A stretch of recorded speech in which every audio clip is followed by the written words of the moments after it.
introducing Ben Rao to you all today.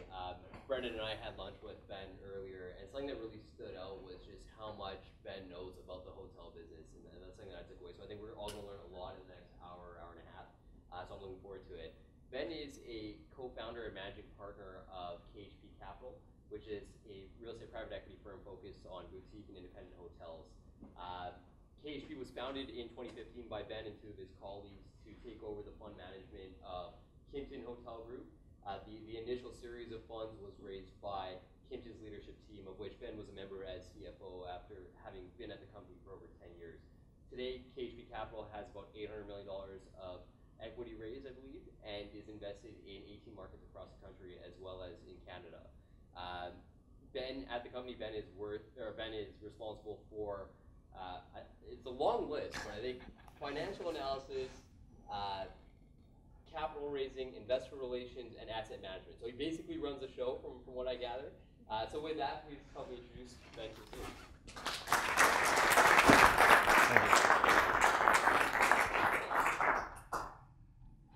So thank you for that introduction, Rashad. This gives you a good little bit of background. Is this working? Oh, you got to. Sure enough. How's that? Test. Can you hear me now? Yep. All right. So it gives you a little bit of background. I'll talk more about KHP in a second. A little bit of background on KHP and my business experience, but doesn't fully convey some of what Dustin talked about, which is my connection to this school and this town. So I grew up here. I moved here when I was 2 years old. And my father spent 25 years working in the financial aid office here at Cornell over at Day Hall. And so I grew up immersed in this school, going to the hockey games and the football games, having picnics at the plantations, going over to the art squad. This was my home growing up. And then I had the privilege of going to college here. And not only did I should mention, by the way, that I started out in the arts college as a pre-med major. And I got as far as organic chemistry my sophomore year. And I'm like, I just hate this stuff. This is miserable. I could not bring myself to open the textbook. And I had all these friends over in the hotel school, and they were having a blast. And I'm like, what's going on over there? I'm definitely not in the right place. And so I took some classes, enjoyed it, and it's like, I'm headed that way. And it was one of the best decisions I ever made. So I graduated from Cornell, but not only did I graduate from Cornell, but I met my wife here. We started dating the summer after my freshman year. She's got 2 Cornell degrees, both an undergraduate degree and a master's degree. My sister has 2 Cornell degrees. And I was married here at Sage Chapel. My sister was married here. Many of my friends were married here. I just came back from my 20th reunion this past May, which was fantastic. And I share all that with you just to express how important this place is, how much it means to me to be back. Dustin, thank you for the invitation to join you today and speak to you. We care a lot about the school and what happens here. And I'm privileged to be able to talk to you today. Hopefully you'll find this interesting. But we try to stay engaged as much as we can and give back in whatever way we can. So with that, what I want to do today is talk a little bit about KHP, give you some background on who we are, what we view as our competitive advantages. And then I really want to delve into what we call our core investment principles. And what those look like in practice. And after talking about what those principles are, I'm going to walk through a couple of case studies so you can see what that actually looks like in action.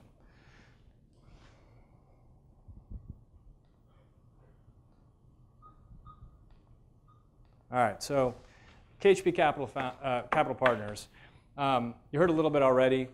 We were founded in January of 2015, concurrent with the sale of Kimpton to IHG. But we're really a continuation of the fund management business that we have been running within Kimpton for over a decade. So starting back in 2004, we raised the first in the series of KHP funds focused on investing and developing boutique hotels that would be managed and branded as Kimptons.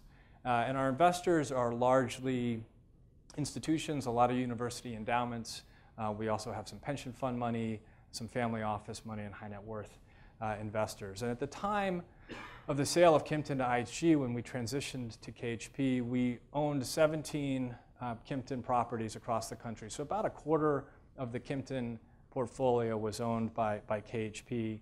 And we assumed responsibility for the management of the 3 funds that we had active at the time. And then we set out to raise our next fund, which is KHP Fund 4, which we completed raising last December. That's a $210 million discretionary equity fund. My 2 partners, Mike DePady and Joe Long, were the CEO and Chief Investment Officer at Kimpton. Joe is also a Cornell graduate. And we've been together now for 13 years. So we've been doing this together for a long time. And in addition to the 2 of them, we brought another 18 people over from Kimpton. And it really is the same people that were doing the same jobs within Kimpton focused on real estate that are now at KHP. And that's allowed us to transition really seamlessly to the new platform. And today, we really are still focused on the same strategies that we've always pursued over the last 13 plus years. We're looking at boutique hotels in the upper upscale segment, and we're looking at value add investments. And I'm going to talk a lot about what that means. The only difference today really is that we're no longer exclusive to Kimpton. So we'll still work with Kimpton. Given that we're still focused on boutique hotels, Kimpton's still a leading player. We're going to continue to work with Kimpton, but we can also work with other brands and other managers.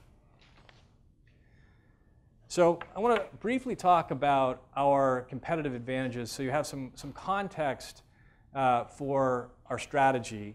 And this is part of our pitch to our investors, and we believe that these advantages, when taken together, do distinguish us from our peers, whether it's dedicated hotel funds or larger diversified real estate funds.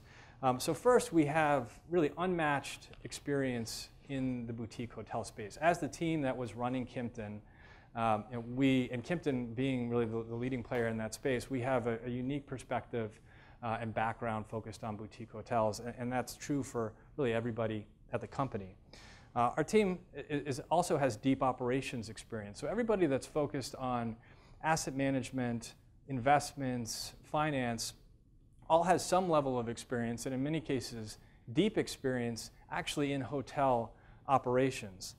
And then in addition to actually running the management company at Kimpton, where we were managing clearly nearly 60 hotels, we had the experience of being, while we were doing that, we had the experience of being asset managed by other owners. So we had the experience of asset managing our own portfolio, but we also were dealing with all these other owners, public REITs, other institutions, asset managing us. And as a result, we were able to develop a set of best practices, drawing not only from our own experience as hotel owners, but from our experience operating hotels for other owners.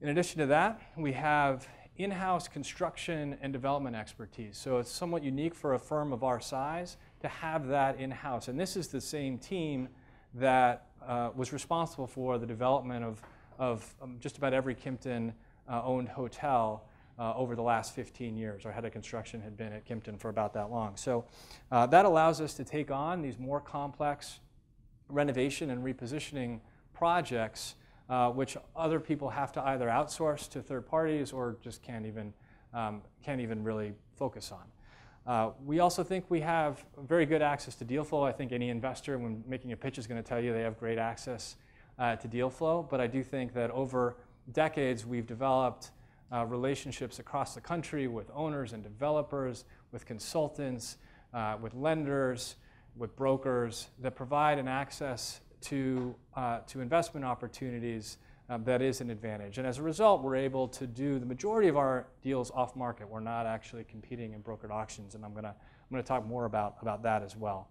And then finally, we have a long proven track record.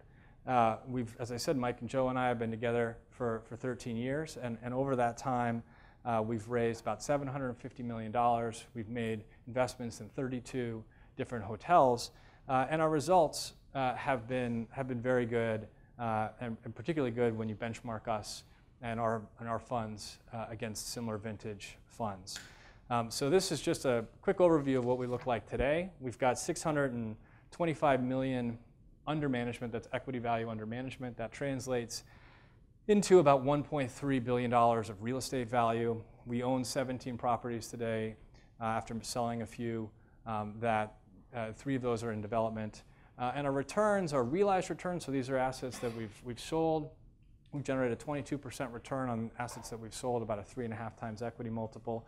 And if you look at the 3 funds that are fully invested, we expect, based on where things are marked today, that we're going to end up in the 18 to 20% gross IRR and a 2.5 to 3.5 times equity multiple. So the results are good.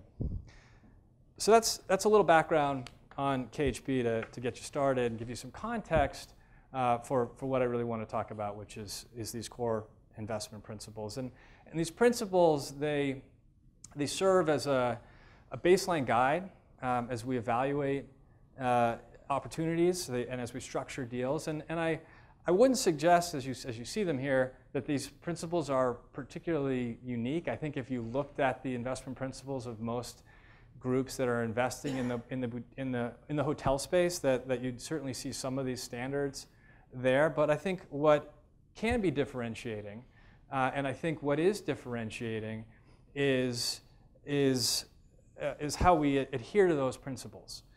We use them as a consistent and constant guide as we seek opportunities. Every deal that we evaluate is evaluated through the lens of these principles, and really every major decision that we make in the life cycle of an asset is in some respects influenced by these principles. So here they are. They're on the website. It's not a big secret. So I'll list them off here, and then I'm going to go through each of them in detail. So you have value add, well located, asymmetric risk, limited competition, discount to replacement cost, and moderate leverage. So our first principle is that our investments have to present significant opportunities for us to add value. And lodging is a cyclical business. Real estate is a cyclical business, highly dependent on the interplay of supply and demand growth. And demand, of course, is highly correlated with the overall economy, so it's highly cyclical. Hotels are, of course, the most volatile class of real estate. Our rents are resetting daily, which accentuates that cyclicality. So our focus has to be on how do we overcome that cyclicality. We're always going to be impacted by the timing of our investments, but we want to be able to outperform the market at all points in the cycle. And to do that, we have to be adding a lot of value. And so we want properties, we want sort of complex investments. We want challenging investments where we can create value that's far less dependent, that's really not dependent on overall market growth. We want properties that are broken and properties that are hard to fix. And that could be physically, or that could be operationally, because hotels are real estate, but they are also operating businesses. They're service-oriented, labor-intensive businesses, which means that they're hard to get right. And it should mean that there's more variation in how they perform and more opportunity for a good asset manager to impact results. So this strategy, it certainly carries more risk than if we were just buying core, stabilized properties. But we're in the business of taking risk. We get paid to take risk. We just have to take smart risk where we can capitalize on our competitive advantages to improve performance and maximize value. So for us, in many respects, as you see here, the worse the property is, the better. The worse the property is operated, the worse the physical condition, the more opportunity that we have for improvement, and the more significant impact we can make. This, by the way, is the lobby and a guest room of the Holiday Inn in Savannah, Georgia, when we bought it and when we finished renovating it. So our primary value add strategies fall into 3 categories. The first is what I would call undermanaged. These are operations enhancement opportunities where hotels are in pretty good physical condition. They're already boutique hotels. They don't need a lot of capital, but there's an opportunity for us to bring to bear our rigorous approach to asset management, potentially change out the hotel operator and the brand to improve performance. And so this is really about overhauling revenue management strategy, improving sales and marketing. It's about finding operating efficiencies. It's about reconcepting restaurants and improving restaurant operations. All of that falls into this category of operations enhancement.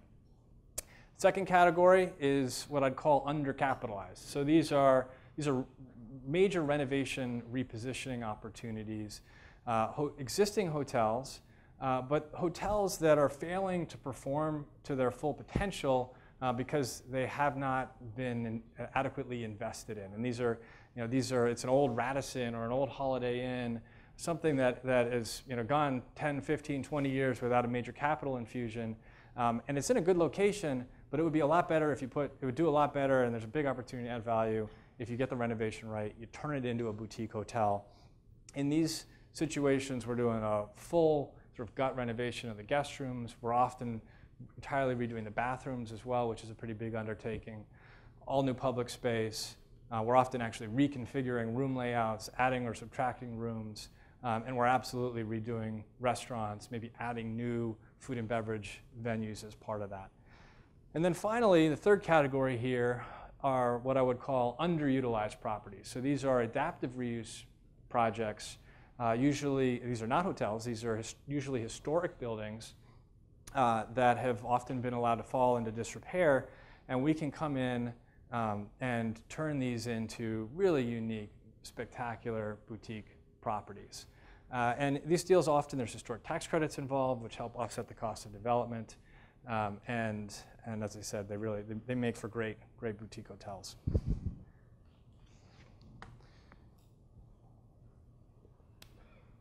So our second principle stresses the importance of location, both the cities in which we invest and the locations within those cities. And we believe that well-located properties ultimately are better insulated from that cyclical risk that I was talking about earlier. This map shows you where we've invested across the 4 funds, and you can see we're predominantly in the major coastal markets. We've also invested in a few leisure markets. These are higher rated, so higher average daily rate markets that are less seasonal. Those are sort of 2 fundamental criteria if we're going to go into a leisure market. And then we've also invested in a handful of sort of dynamic growing secondary markets. And these are situations typically where we're able to create something that is truly unique in that market. For instance, in Pittsburgh last year, we opened a Hotel Monaco, really the first boutique hotel in that market. And when we do something like that, we can generate really premium performance. Overall, we're focused on markets that have seen above average RevPAR growth. So in the hotel business, I'm going to talk about this a number of times today. We talk about RevPAR, that's revenue per available room, which is really just your occupancy multiplied by your average daily rate. So you've seen above average long-term RevPAR growth in these markets. And these are also markets that have seen some of the greatest demand, investment demand from institutional investors. And then within those markets, we typically are going to want to be in the A locations, close to key demand generators, and ideally close to both generators of corporate demand and leisure demand, which then allows us to run higher occupancies throughout the week. And we'll also look to invest in neighborhoods that are shifting within a city where there is new development taking place that promises to shift demand in our direction over time. So why is this important? I think you guys are all real estate students. You know location is important. It gets drilled into you. Why do we think it's important? First of all, we think that A locations in the hotel business certainly generate more stable performance. You're generally going to see more stable performance in an A location, and that's because those hotels are typically the first to fill.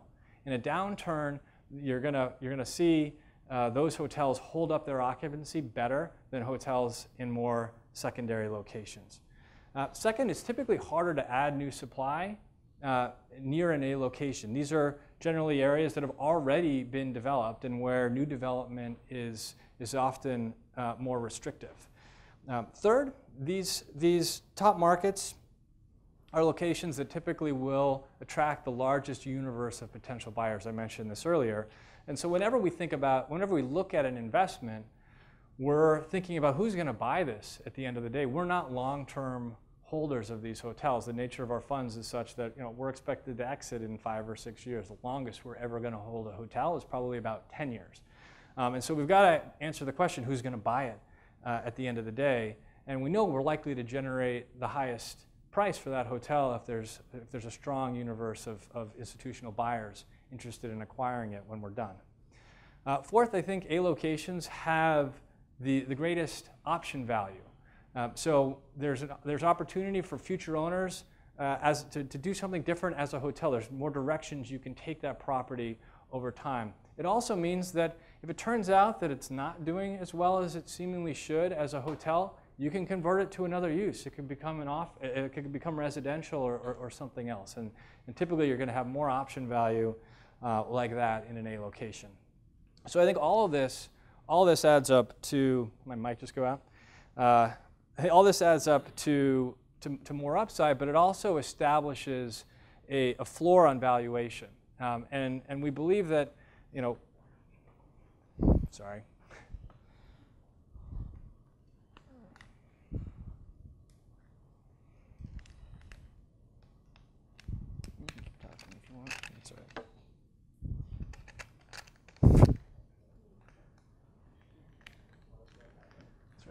Being Trump. Yeah, that's right. Because it's going badly, it's the mic's fault.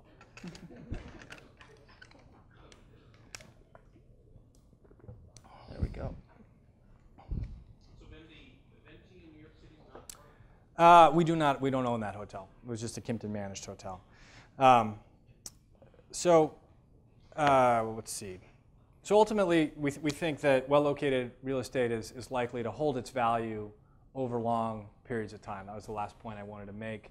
And that protects your downside, which sort of brings me to our next value, which is our next principle, which is asymmetric risk. And this is pretty simple, right? We're looking for more upside than downside. That seems pretty obvious, and it's really about the underlying goal of capital preservation. You really don't want to lose your investors' money at the end of the day.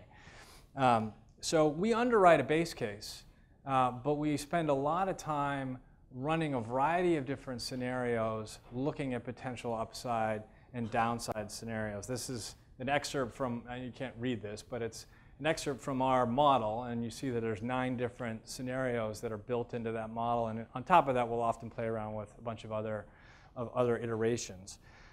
Our investment committee meetings, when we're actually making decisions about these investments, are largely a discussion of upside and downside. What are the upside opportunities? How do we take advantage of them? What are the downside risks? And how do we mitigate them? And I think that too often decisions are made based on a base case, which is your most likely case, right?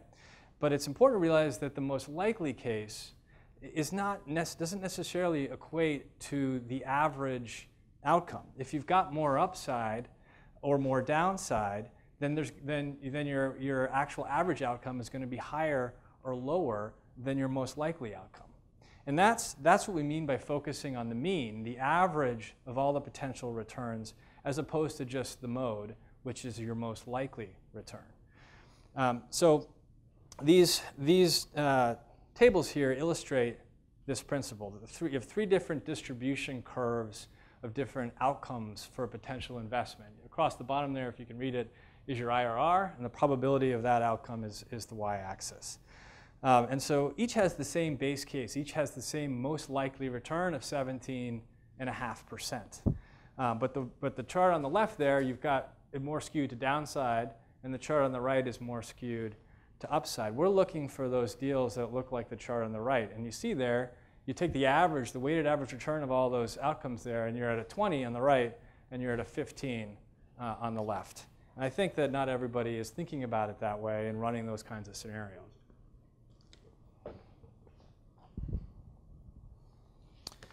So our fourth principle is that we seek deals with limited competition. We source most of our acquisitions directly, and over 2/3 of our investments have been made off-market. And that's not to say we don't compete in brokered auctions. We do, but when we do compete in brokered auctions, we target opportunities where our competitive advantages should give us an edge, where we should win because we can create more value than the next guy, not because we're willing to pay a higher price for the same results. And so this principle is both about finding direct deals so that we can acquire assets below where we think the true market value is, but it's also about avoiding the risks of highly competitive auctions, which can sometimes, really often, I think, lead people to pay more than an asset is actually worth. And the second point is about avoiding what we call the winner's curse. And I don't know, you may have studied this. As I'm pulling out of my business school repertoire here. But if you do know about the winner's curse is the phenomenon that can occur in a common value auction with incomplete information. So in short, the winner's curse says that in that sort of auction, the winner is likely to overpay. And common value auction means that the asset that's being auctioned off is worth the same to everybody who's bidding. And incomplete information, of course, means that it's impossible to know everything about that asset. And the term was first coined in the 1950s, associated with bidding for offshore oil patches. But I think it's applicable to hotels and real estate as well. And so this bell curve here represents the range of bids for an asset. And if you have a large pool of bids, the average bid, the middle there, ought to be where the true actual value is. But the winner of that auction isn't going to be the one in the middle. The auction winner is going to be the one all the way over to the right. However, you got to remember, again, this assumes two things. It assumes that this asset is worth the same to everybody, and it assumes that you have incomplete information. So we can still compete in these auctions. The key is that we should win because our competitive advantages mean the asset is actually worth more to us than it is to the people that we're bidding against.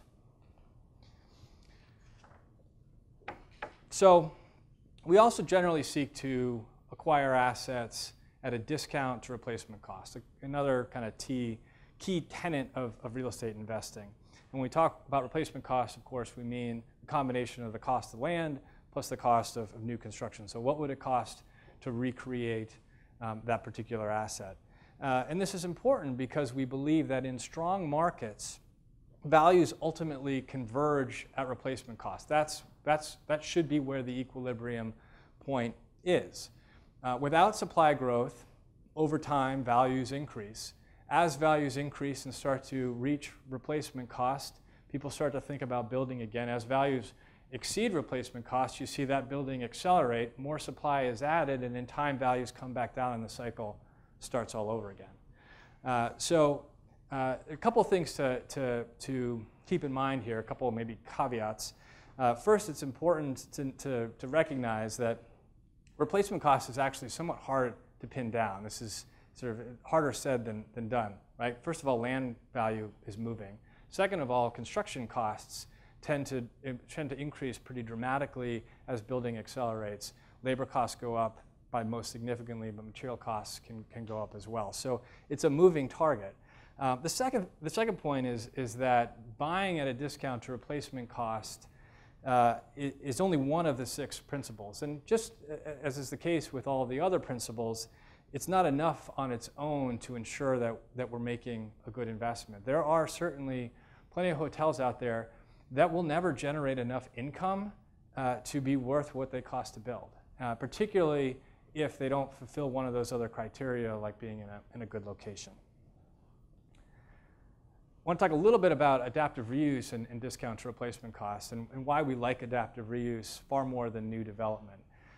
When you're developing new, you're basically paying $1 for $1, right? It's hard to argue that when you're developing new construction that you're actually doing it at a discount to replacement cost. However, with adaptive reuse, we're able to buy an old historic building generally at a fraction of the replacement cost. And then on top of that, we can get historic tax credits, potentially other incentives, because everybody wants to see those buildings revitalized. And as a result, we can offset development costs and ultimately end up developing effectively a new hotel at a significant discount to what it would cost to build that hotel brand new. So our final principle is moderate leverage. And we maintain a moderate leverage strategy. We don't employ excessive debt. In the hotel business, you'll often see, if it's available, investors putting on 70, 75, 85% leverage if they can get it. That adds more risk. When we approach our underwriting, we start with an unlevered return. And that unlevered return target or hurdle is derived based on the underlying risk profile of that deal. We then calculate an equity return hurdle that is dependent on the level of leverage that we have. So we're not just saying, okay, here's the unlevered return, we're going to get to an 18, so let's just add debt until we get to 18. The more debt we add, the more that hurdle goes up. And so we try to be very disciplined in the way we think about that. We're generally targeting 55 to 65% loan to value. And most of our loans, except for those that are construction oriented, are non-recourse. We certainly prefer balance sheet lenders over the CMBS market. We want to have somebody that we can pick up the phone and call. We want to be able to work through that loan if things don't go so well. We also want to be able to go back to that lender if things are going well and say, hey, it seems like maybe you should give us some more money and reduce the interest rate. Can't do that with a securitized loan. You can do that with a relationship lender where you're going back to them with repeat business. And generally, we are using floating rate loans. And there's a couple reasons for that. One, they're a really good, I think, natural hedge in the lodging business. And secondly, it provides flexibility so that we can exit when the time is right. If we were longer term holders, we might think about that strategy differently. But we want to be able to exit when the time is right, and floating rate debt provides that sort of flexibility. So we believe moderate leverage, we believe in moderate leverage most importantly because it reduces our risk and really, I think, allows us to ensure that we can ride through a cycle. So if we faced a severe recession like we did in 2008 and 2009, we can actually get through that as we did. We didn't default on a single loan. We had to work out a bunch of loans, but we didn't default on anything. We didn't lose anything. And we're not going to, in that scenario, generate the same high teens IRR that we targeted when we went into that deal. But if we can ride through, we can still end up with a pretty good return and a pretty good multiple, and we can outperform our peers, and that's the key. On the other hand, if we lose that asset and we wipe out that equity in that particular investment, it's very hard to have a successful fund at the end of the day. So following the financial crisis, Green Street did a fair amount of research into the impact on leverage, the impact of leverage on returns in REITs. And this is a chart from that study. And they found, what they found was that returns were actually negatively correlated with the level of leverage that these REITs had. And there's two reasons why that result is different than what you'd expect. The first is that once you factor in the cost of financial distress, that return comes down. And secondly, when you factor in the cost of missed opportunity, it comes down farther. So factoring in the cost of distress and the cost of missed opportunity more than offsets the benefits that you think you would otherwise be getting from increased levels of leverage. With that, I would be more than happy to answer any questions you may have. Yes, Robert. So one of the things that's occurring currently in the industry is the misuse of hotels and residences to offset the aspect of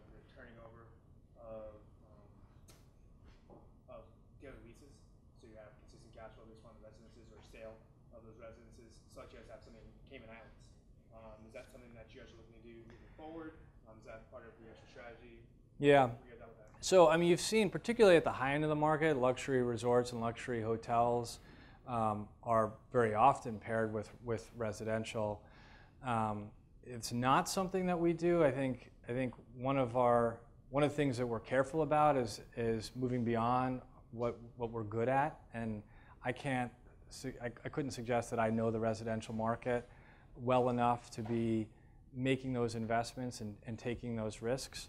You know, your investors will forgive you at the end of the day if you do what you told them you're going to do and you make a few mistakes.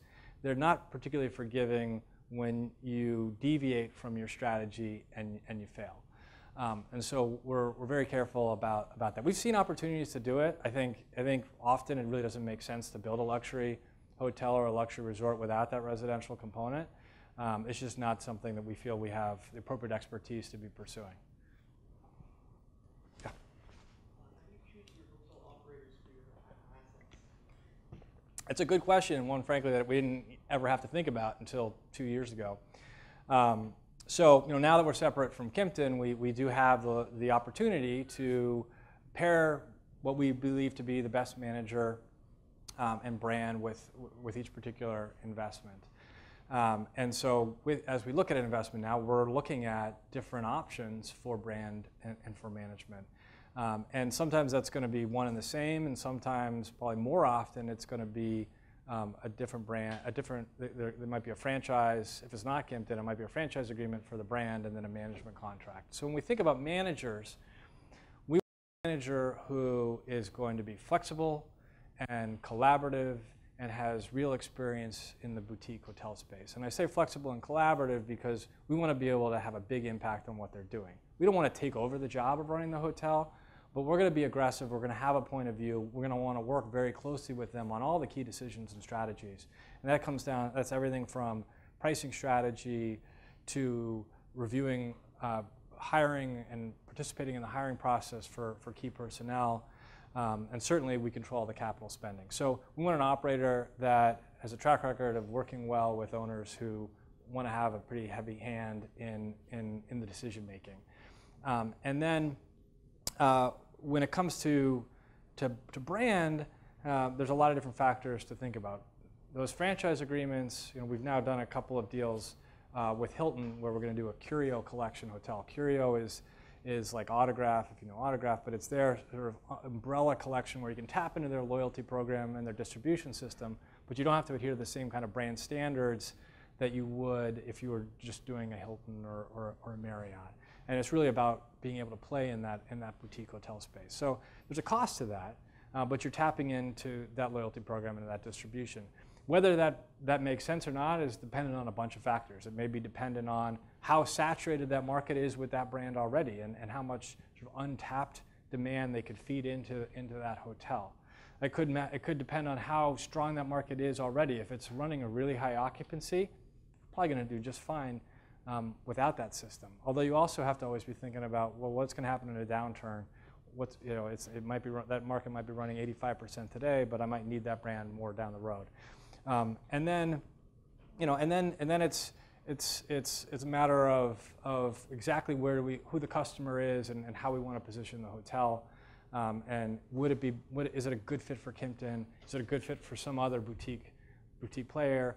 Or is it going to be better off sort of tapping into one of these larger systems? I can tell you that the two deals that we've done that are Curios, all that stuff was considered. One of them was an existing Hilton managed hotel, and we couldn't have bought it if we didn't keep it within the Hilton system. It's actually an example of a deal we never could have done when we were part of Kimpton. Hilton was willing to give up that management contract and convert it to a Curio franchise, but they wouldn't have been willing to walk away from it at all. So it presented a great sort of opportunity for us now that we were separate from Kimpton to pursue something that we couldn't have gone after before. Yes? How do you actually categorize boutique hotels? Are there certain criteria, or what are you? Yeah, that's a good question and a hard one to answer. And I think everybody defines boutique a little bit differently. And it's not about size. You'll hear people say, oh, it's got to be a really small hotel. I mean, we've got hotels that range from 74 rooms to 400 rooms. You start to get above a certain size, then you really start to lose that intimacy. So there's probably a ceiling on the size, but it's not that it has to be fewer than 200 rooms or something like that. For us, it's absolutely about the style. So these are more stylized product, and there's a full range there, right? You can have the sort of the ultra kind of hip. Morgan's isn't really so cool anymore, but in its heyday, it was. SLS sort of falls in that category. And then you can have something more like what Kimpton does, which is sort of more inclusive, I would say, than exclusive. It's still a lot more fun and a lot more hip than your average Marriott or Hilton, but it's not a 20-story nightclub.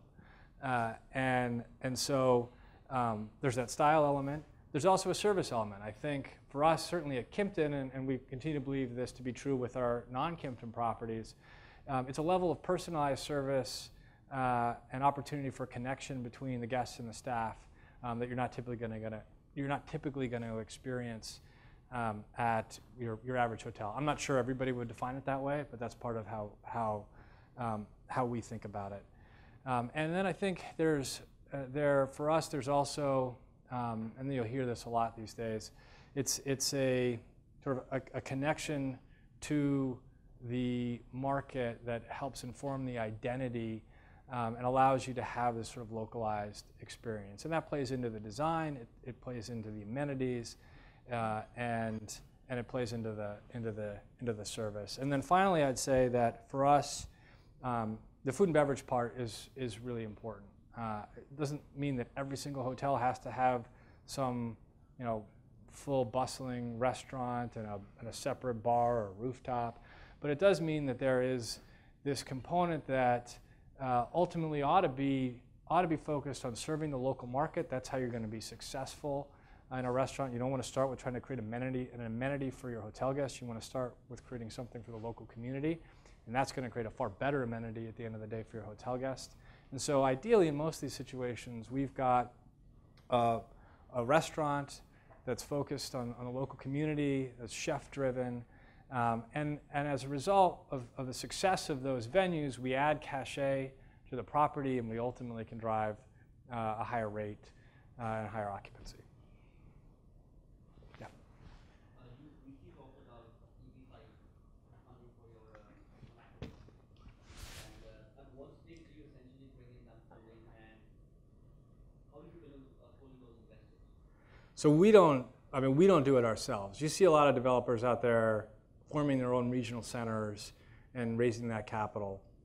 We worked through an organization called Can-Am Enterprises that was doing this long before anybody knew what it was, and long before they changed the rules that allowed you to ultimately do these projects with, actually finance an entire project with EB5 money. And so they're the ones that underwrite it, that source the investors, that form the partnership, that then makes us a loan. So we don't really get involved with that part other than getting them what they need, nor is it something I think we'd want to take on. And it's getting more and more difficult. There's more and more scrutiny. There's the debate going on in Congress right now. I don't know where the program goes. And as I said, it's not really a primary focus for us. But in a situation when the market's not functioning the way that it should, in that particular situation, it provided a great alternative for us that allowed us to get the project done. Yeah.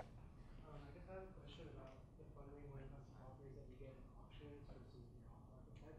Do you have a different strategy for the loan-to-value form associated funding between the two, or is it typically like use the same kind of strategy? When we look at leverage, I guess the way to answer that question is, as we think about leverage, we think about adding risk, and so you want to look at the overall risk profile of that deal, and you want to look at what you think it's really worth. So you might be more comfortable taking on some more leverage to start from a loan-to-cost standpoint if you think you're actually in at a significant discount to to the true value, because your loan to value is actually far more favorable than your loan to cost. So in some respects, maybe you can take on more leverage.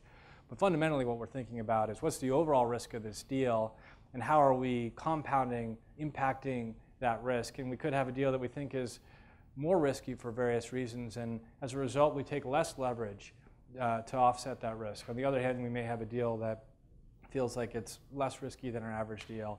We get a little more comfortable with taking more risk on the leverage on a deal like that. Yeah? Are you looking into any international deals right now? We're not. We could in time. This I think comes back to sticking with what you know. And we know this market. We know the major markets in the U.S. really well. We'd have to do a lot of work to get comfortable investing internationally. We'd have to really, I think, put in place a presence in those markets, or or maybe we're partnering with somebody over there, wherever over there is. But for now, it feels like something that is really a step beyond our comfort zone. I think we'd be more likely to play in other parts of the capital stack, focused on the kinds of hotels we're investing in today, than we would be to start moving international. Yeah. So one of the big things, and it's actually a part of our conference next week, is disruption. And the hotel industry's had disruption all over the place, whether it be the changing consumer, Airbnb, the merger of Starwood and Marriott, and then smaller players like Commune and Destination Hotels emerging. What things are you guys preparing for in regards to disruption in your particular part of the sector, and what things are you anticipating? Sure. So if you look at the dynamic today and sort of the threats, I think that the two things that we worry the most about are one, the impact of technology broadly, and I think that's both the OTAs as well as the new technology that is facilitating last-minute booking, so hotels tonight, rebooking, that's the real issue. And so all that together, I think, is impacting our ability to push rate. I think if you look at the performance of the industry this year, you can't simply blame the underperformance relative to expectations on supply. Everybody knew the supply was coming. What's happened is demand hasn't been as strong as we thought it would be, and we've had more challenges raising rate. And I think, at least to some degree, that's impacted by those technology factors. And it's also impacted by the overall economy. The economy's been weaker, and so that impacts demand. But we worry about that. And I think ultimately the industry is going to have to move in a direction similar to the airlines, where you have a much bigger window in which you cannot, the opportunity to cancel is much more limited than it is today. If you can cancel your reservation and rebook 24, 48 hours out, that's a big problem. The problem is it's a fragmented business, and it's hard to get everybody to sort of move in the right direction. You talked about the merger of Starwood and Marriott. I think that merger creates an even bigger company with more clout that can potentially lead the market with policies around length of stay, can also push back on the OTAs and some of these technology things. They can say you can't put your inventory up on Hotel Tonight. It's not allowed. And so you're going to continue to see this push and pull, I think, from the large hotel companies leading the way and trying to counteract some of what's going on the technology side. And you'll probably see some change over time in the rules around rebooking and what the pricing looks like. And maybe it's you pay one rate and you can change, you pay another rate, a lower rate, and you're locked in. You're already seeing some of that. And you're seeing the major brands announce new policies around this stuff. The other thing that everybody asks us about that you mentioned, is Airbnb. And the sky's not falling. This is not the taxi industry. Like we're not in huge trouble here. But it is having some level of impact on the margin. I don't think you can deny that, and I think the industry has come to recognize that. It has a bigger impact on the lower end of the market, so it's not impacting what we do to, I think, a significant degree. But we do believe we see some impact from Airbnb in what we call the peak compression period. So when there's a really big convention in town or an event like the Super Bowl, when you would normally see room rates skyrocket, and for your standard room you're getting $1,000. Well, now what happens is all this Airbnb inventory suddenly comes online and is competing with the hotel inventory, and at a certain point people move to that. So we're still seeing the rates go up significantly in those peak demand periods, but not perhaps as significantly as we did before Airbnb. And I think Airbnb, is clearly trying to make a play for the business traveler, and they will probably push further and further into that market. But I think there's also a lot of headwinds. There's a lot of both local, local groups pushing back on the fact that a lot of this isn't actually legal. You're displacing housing, and you've got affordable housing issues in a lot of these cities. And then, of course, the HLA is also, protesting the idea that you've got a bunch of inventory out there that is being operated like a hotel, but not adhering to any of the rules that hotel operators have to live by. So it's a threat. I don't think it's a particularly huge threat for us. And the other thing to realize, a couple things. One is it's in the numbers already, right? So when you look at the occupancies that we're running, which are, even though they're down just slightly this year, they're virtually at peak since like the early 80s. That's with Airbnb factored in, right? So we're having the success in the industry that we are today, despite the fact that Airbnb exists. And over time, the market will just reach equilibrium in a different way. The market always does. And so the proliferation of Airbnb will just offset the development of more hotels in time. And so you'll see fewer hotels get built, and the market will find its equilibrium point. That's not to say that there's some rough patches along the way, particularly in a downturn where maybe you're seeing Airbnb supply growth growing when you would see normal supply growth shut off because you can't finance a new hotel. But overall, in the long term, I don't think it's going to have a severe negative impact on us. Yeah. So you were talking about risk, and you also mentioned that you do the construction in-house.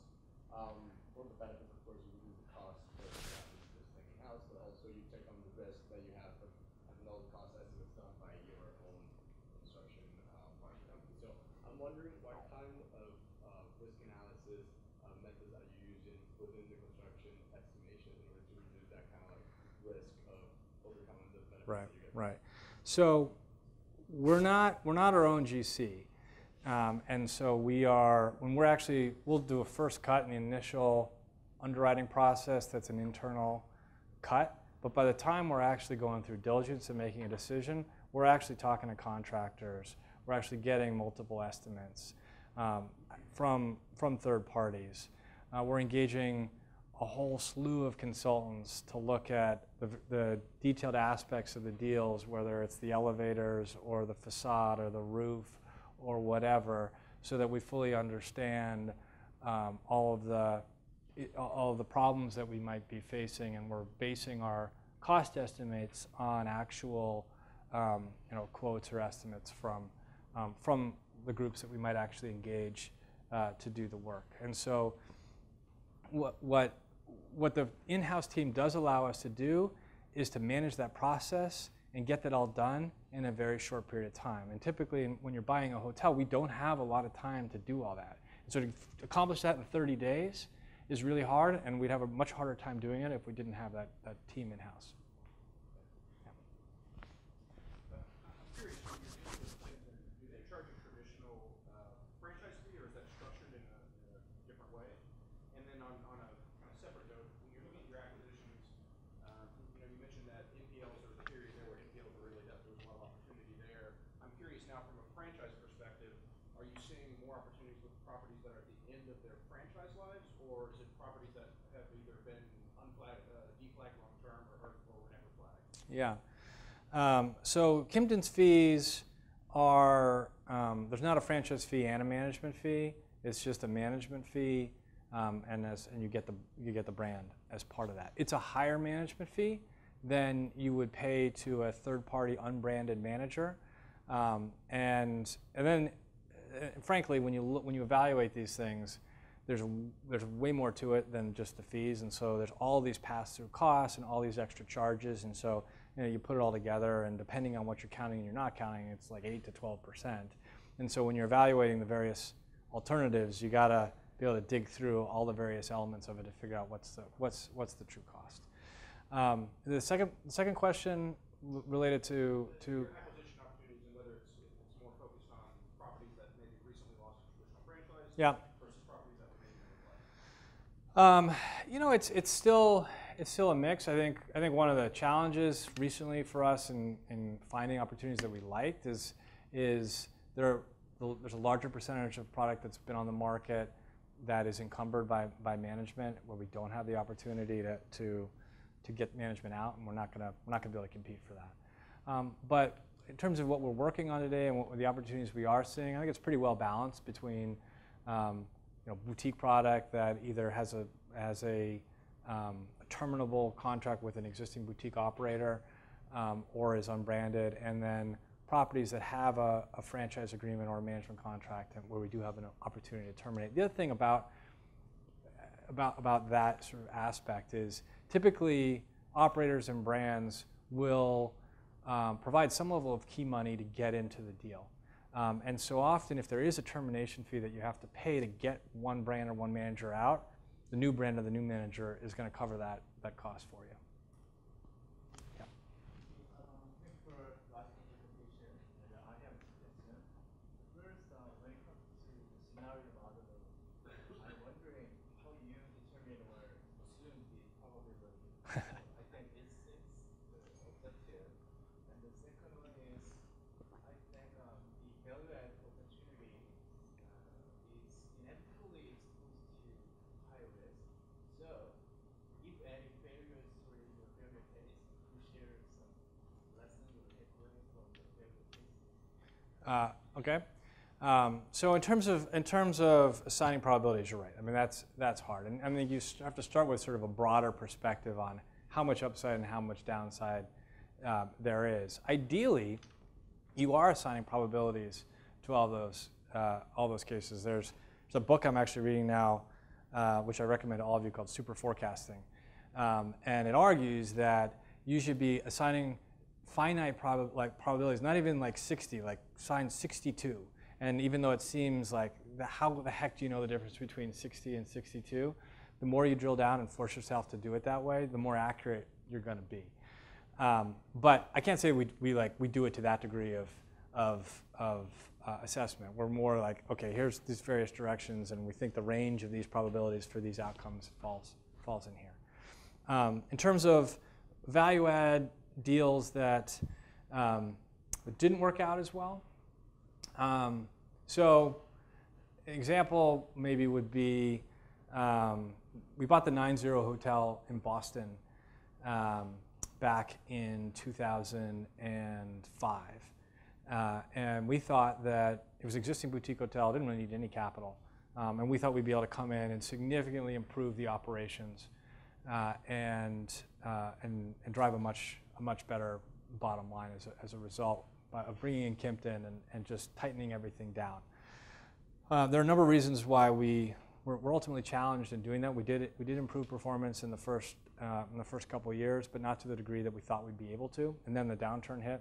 We rode that thing down, wrote the equity down, and I had to fight for survival. Because we didn't have particularly high leverage, we were able to extend that loan.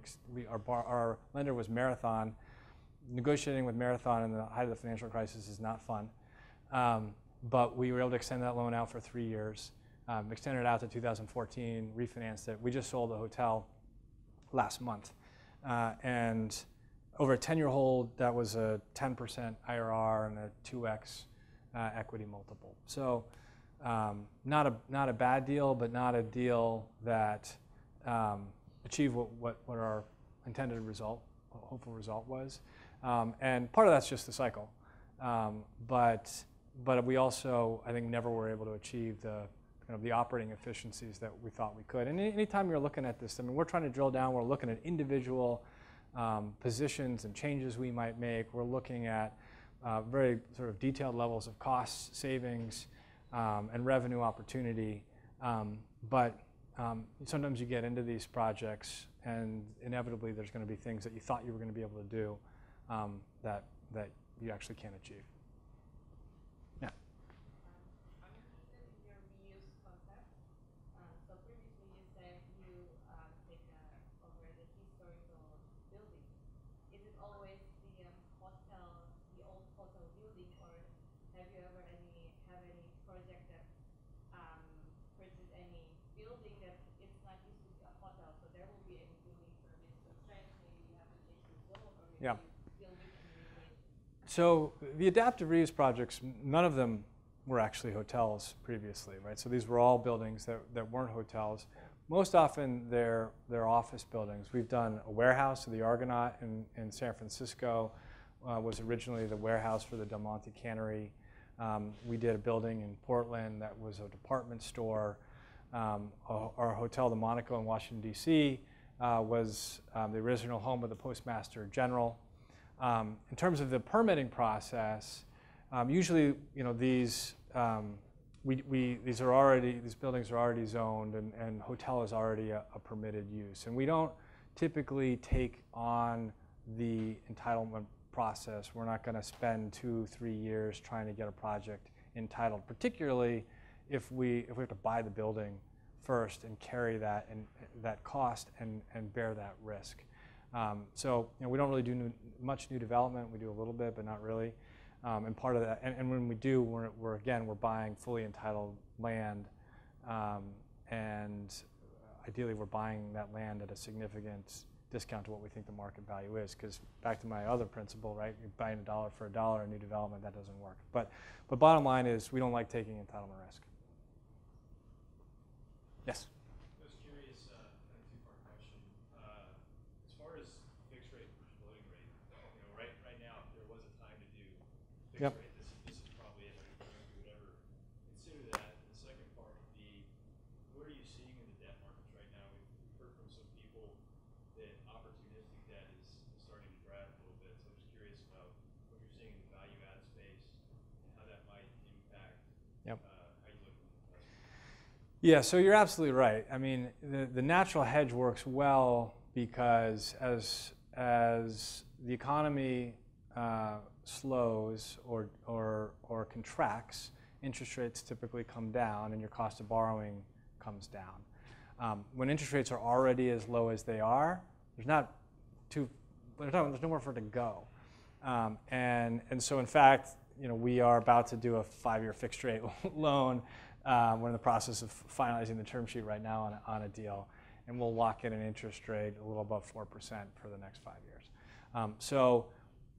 In those kinds of situations, the analysis becomes more about the length of hold, because although people would like to suggest, you're going to end up, ultimately rates are going to go up and you're going to have this great loan that's an asset, it's almost never the case, because even if it is a below market loan, the leverage level isn't appropriate. And maybe, we always structure these so you can put mezz debt on, but it's only going to get up to 65%. And so your universe of buyers is somewhat limited and impacted, and then you often find yourself having to pay the yield maintenance or the defeasance, and that's going to be a big impact on value. So the 5-year fixed rate loan that we're doing right now is on a hotel that we first determined, we have a bunch of stuff we want to do with this hotel over the next few years. We're not going to think about selling it within at least the next 3 or 4 years. In terms of the availability of financing, the market has definitely softened this year relative to last year. It's improved, I think, relative to where it was the beginning of this year, which was sort of the low point. But you see the banks getting increasingly conservative. Some of that is a function of regulation. It's also a function of being later in the cycle and underwriting more conservatively. And so that's I think having some impact on how easy it is to get a construction loan in particular. And that's, in our view, that's probably a good thing. And in the CMBS market, although it's functioning, you can't really do a floating rate loan. Certainly the size of that market is significantly smaller than it was, and the risk retention rules are impacting that. And then you've got the debt funds that are filling in some of that gap, but that's more expensive. That's more expensive money. And we do work with debt funds in particular circumstances if we're dealing with deals that don't have the cash flow at the outset to support a more traditional loan. But I think overall, the market's definitely tightened a little bit, and I think it may continue to tighten. Yes. Sorry. You're fine. So one last thing in regards to barriers to entry. What do you guys consider your barriers to entry when you go into any market? Is it looking at tax credits that you're able to get that nobody else can? What things are you guys considering to make sure that you guys stand out based on the partners? Well, I mean, when we talk about barriers to entry, right, we're thinking about, most importantly, how hard is it to build another hotel or convert another building to a hotel. And so, some of that has to do with how much available space there is to build. So a city that's got a bunch of vacant, or not vacant, but a bunch of parking lots, there's probably a lot of opportunity to build something there, right? A city that is pretty well built out in the core, and where the other classes of real estate are functioning, are highly valued, harder to find opportunities to build a hotel. There's also a component there which is sort of how open and pro-development the city is. So San Francisco, it's almost impossible to do anything. And as a result, you've seen almost no hotel development in San Francisco. San Francisco is like the most undersupplied hotel market in the country, and it will probably continue to be for some time. You're now seeing a few projects get done, but it's really hard to get a project approved. There's just so many different groups that stand opposed to development in San Francisco that it's difficult. And then you have other markets that are more pro-development. And Chicago is like they're building hotels everywhere, or South Beach, for instance. I think people like to think that all of the core major markets have great barriers to entry. That's not true. Look at New York City, right? Everyone would have said New York City is got a high barrier to entry. Absolutely not the case over the last 5 years. You've seen every little sliver of mid-block, land get redeveloped into this little, pencil hotel. And as a result, you've seen larger supply growth in New York, larger supply growth in New York than you have in any other major market. I don't know if that fully answers your question. No, I'm just trying to pick your brain. That's all. Yes. I was wondering, for example, you have a management company, let's say, working with Kimpton. Yep. And you are asking them to join you on another property in a different location. Yep. Do they charge you the same base management fee, incentive management fees, or depending on the location, they charge you larger? Yeah, so with Kimpton, when we were all under one roof, we had a pre-negotiated management contract that was really meant to be kind of your standard middle-of-the-road contract because we were on both sides of the table. There's no way we could negotiate with ourselves, and so we had an agreement with our investors and our board that this was the contract. Today, yeah, it does make a difference whether it's Kimpton or somebody else, and part of that is how badly they want that deal.